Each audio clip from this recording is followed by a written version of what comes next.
आइए आपको एक कहानी सुनाते हैं, अधूरे से दिल की एक दास्तान सुनाते हैं। तो उनसे बात कुछ यूं हुई। हे, दिखाई नहीं देता क्या? सुंदर लड़की देखी नहीं कि लाइन मारना शुरू कर दिया।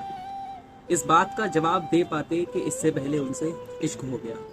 हाँ, ये सच है, हमें उनसे पहली नजर में ही इश्क हो गया। और इंसान अक्सर इश्क में खामोश हो जाता है और थोड़ा शायर हो जाता है। तो उसी दिन उन्हें सोच लिखा था कि हाँ ये सच है, कि तुम्हारे आगे हमें कुछ दिखाई नहीं देता, कि तुम्हारे आगे हमें कुछ दिखाई नहीं देता। और ये नजरों का इश्क है, इसे नजरअंदाज ना करना। और ये नजरों का इश्क है, इसे नजरअंदाज ना करना। मेरी आंखों में एक बार देखना, इन आंखों में तुम्हारे सिवा मुझे कुछ दिखाई नहीं देता। इन आंखों में मुझे तुम्हारे सिवा कुछ दिखाई नहीं देता। अब मसला ये था कि ये लिख तो लिया, अब उन्हें सुनाए कैसे? ना नाम पता, ना कोई पहचान। वो कहते हैं ना, जब ऊपर वाला मेहरबान तो हम सब बुद्धिमान। तो उनसे फिर से मुलाकात हुई नवरात्रों के भंडारे में। तो वो खिला रहे थे, हम खा रहे थे। तो हमारे दिमाग में एक सस्ता सा आइडिया आया। हमने फोन निकाला और सीधे इंस्टा पर लाइव। और जब उनको इस बात का अंदाजा हुआ कि वो इंस्टा लाइव है, तो उन्होंने सीधे कहा, मेंशन मी प्लीज।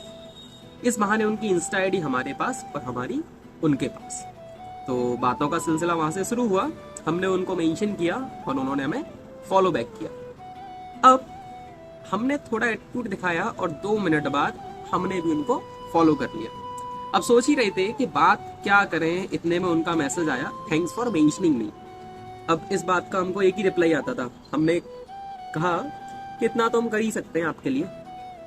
अब समझ नहीं आ रहा था कि उनसे क्या बात की जाए, इसके आगे उनसे क्या बोला जाए। तो जो शायरी हमने उनके लिए लिखी थी, वो शायरी हमने पोस्ट कर दी। तो वहां पे उनका रिप्लाई आता है कि जनाब, किससे पहली नजर में इश्क हो गया। अब मन तो हुआ कि लिखने के आपसे, बट नहीं लिख पाए।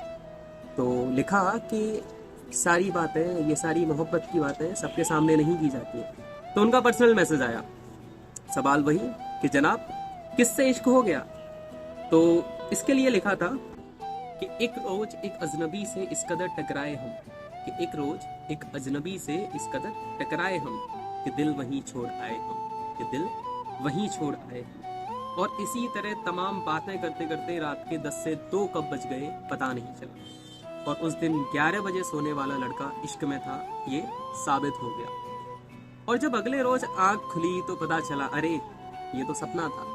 अरे हाँ, ये सच है, वो सपने में मिले कुछ इस कदर कि उनसे पहली नजर में हमें इश्क हो गया, कि उनसे पहली नजर में हमें इश्क